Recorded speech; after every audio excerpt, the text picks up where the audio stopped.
6월 11일입니다. 언약궤를 옮기려다가라는 제목으로 역대상 13장 1절에서 14절까지 말씀 읽습니다.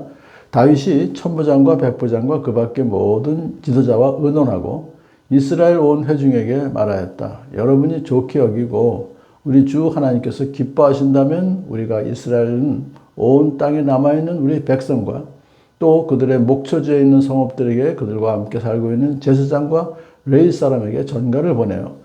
그들을 우리에게로 모이게 합시다. 그런 다음에 우리 모두 하나님의 궤를 우리에게로 옮겨오도록 합시다. 사울 시대에는 우리가 궤 앞에서 하나님의 뜻을 여쭤볼 수가 없지 않았습니까?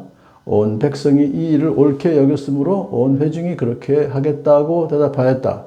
그래서 다윗은 하나님의 궤를 기럇 여아림에서 옮겨오려고 이집트의 시올에서부터 하맛 어귀에 이르기까지 온 이스라엘을 불러 모았다. 다윗과 온 이스라엘이 하나님의 궤를 옮겨오려고 바알라 곧 유다의 기럇 여아림으로 올라갔다. 그 궤는 그룹들 위에 앉아 계신 주님의 이름으로 불리는 궤이다. 그들이 아미나답의 집에서 하나님의 궤를 꺼내서 새 수레에 싣고 나올 때 우사와 아히오가 그 수레를 몰았다. 다윗과 온 이스라엘은 있는 힘을 다하여 노래하며 수금과 검고를 타며 소구와 심벌주를 치며 나팔을 불면서 하나님 앞에서 기뻐하였다. 그들이 기돈의 타작마당에 이르렀을 때 소들이 뛰어서 궤가 떨어지려고 하였으므로 우사가 그 손을 내밀어 궤를 붙들었다.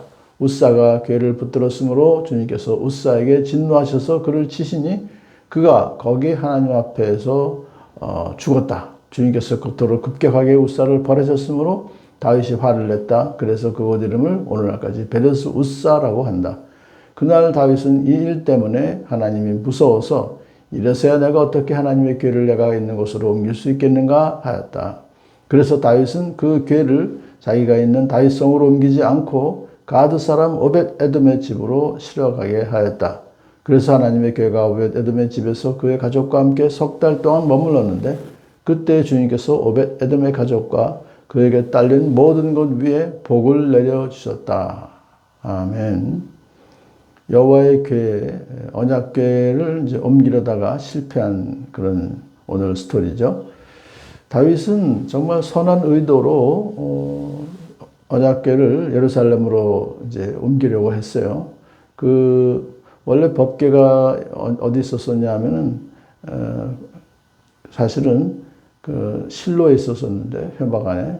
근데 이제 블레셋과의 싸움에서 지니까 언약궤가 있으면 이기겠다 하는 생각으로 엘리의 두 제사장 아들이 그거를 이제 옮겼다가 결국 패했죠. 그럼 패하니까 이스라엘이 법궤를 뺏기고 말았습니다. 그러니까 블레셋 사람들이 자기 다곤 신전에 갖다 놨더니 다곤 신들이 막 엉망이 되는 거예요. 그래서 안 되겠다 돌려보내서 이제 기럇 여아림에 있는 그 아미나답의 집에서 그것을 보관하고 있었죠. 한 70년 정도 잊혀졌었죠. 사실 사울 왕은 전혀 찾지도 않았으니까요. 그러니까 사울 왕만 하더라도 하나님의 궤를 그렇게 소중하게 여기지 않았다는 것은 하나님을 소중히 여기지 않았다는 것입니다. 다윗이 이제 백성들 원래 먼저는 천부장과 백부장과 그 밖에 모든 지도자와 의논했어요. 그런데 하나의 행정적인 그런 지도자들이죠. 영적인 지도자들인 대제사장과 레위 사람들에게는 물어보지도 않았어요. 자, 그래서 결정을 이제 합니다. 법궤를 움직여야 되겠다는 결정을 한 후에 회중에게 말합니다. 여러분, 온 백성과 레위 사람 제사장들도 함께 모이게 합시다. 그래서 이 하나님의 궤를 우리에게로 옮겨오도록 합시다. 그래서 이제 하나님의 궤를 우리에게로라고 하는 것은 이제 물리적인 이 장소 이동만이 아니라 이제 하나님의 법궤를 모시고 하나님의 뜻을 더 알도록 합시다. 하나님께 순종하며 삽시다. 그런 뜻입니다. 신앙의 회복을 여기서 지금 원하는 거죠. 자, 왜냐하면 사울 시대에는 우리가 궤 앞에서 하나님의 뜻을 여쭤볼 수가 없지 않았습니까? 사울은 정말 중요한 시기에 하나님께 여쭤본 것이 아니라 좀 무당에게 가서 막 물어봤잖아요. 그러니까 비신앙적인, 불신앙적인 그런 행동을 했기 때문에 백성들은 그것을 따라갈 수밖에 없었죠. 자, 그래서 이제는 이제 하나님의 뜻을 여쭤볼 수 있도록 교회를 우리에게로 옮깁시다. 라고 했더니 백성들은 그거 좋죠 하고 옳게 여겼으므로 온 회중이 좋습니다. 라고 대답했어요.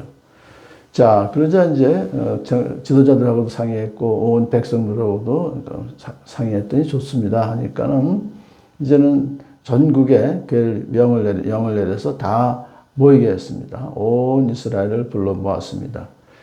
자, 그래서 아미나답의 집에서 하나님의 교회를 꺼내서 이제 새 수레 싣고 나와요. 그리고 굉장히 많은 찬송도 하면서 대단한 나팔을 불면서 하나님 앞에서 기뻐했어요, 그들이.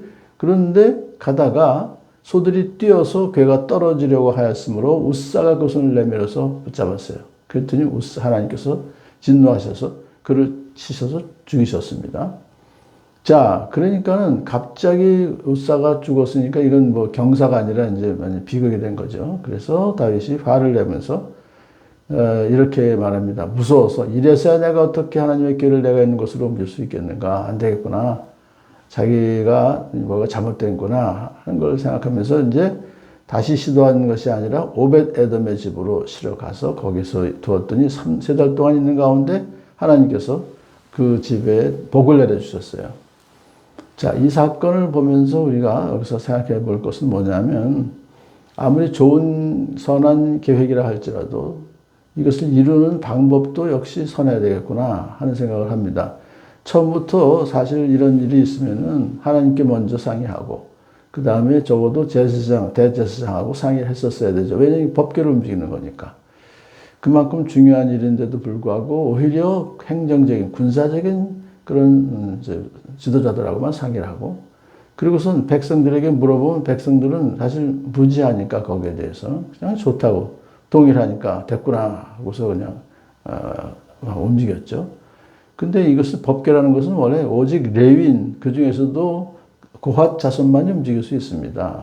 어깨에다 메고 그런 율법에 규정되어 있는 것은 전혀 생각지도 않고 블레셋에서 올 때 성공했거든요. 블레셋 사람들은 하나님 믿지 않으니까 자기들 방법대로 수레에다가 싣고 잘 보냈어요. 그러니까 이것을 이제 보고서는 그것대로 해본 건데 이번엔 아니죠. 왜 하나님의 자녀들인데 백성들인데 하나님의 방법대로 해야지.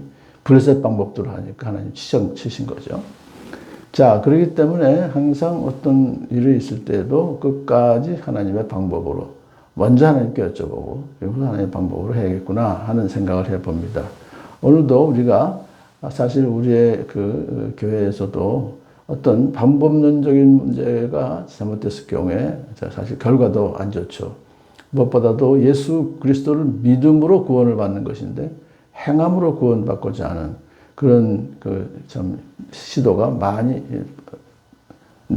포함되어 있죠. 섞여 있어요. 그걸 우리가 철저하게 율법주의에서 벗어나서 오직 믿음으로 구원 얻는다고 하는 참 이신칭의에 분명한 것을 알고 그렇지만 그 이후에 믿고 난 구원받은 이후에도 계속적으로 하나님 말씀에 더 우리는 순종하면서 하나님 말씀을 더욱더 가까이 하면서 살아야 된다. 그것을 다시 한번 기억하게 되는 오늘 본문 말씀입니다. 하나님 아버지 감사합니다. 우리가 하나님의 뜻을 이루기 위해서 하나님의 방법대로 또한 옳은 방법을 잘 순종하며 나아갈 수 있도록 도와주시옵소서. 예수님 이름으로 기도합니다. 아멘.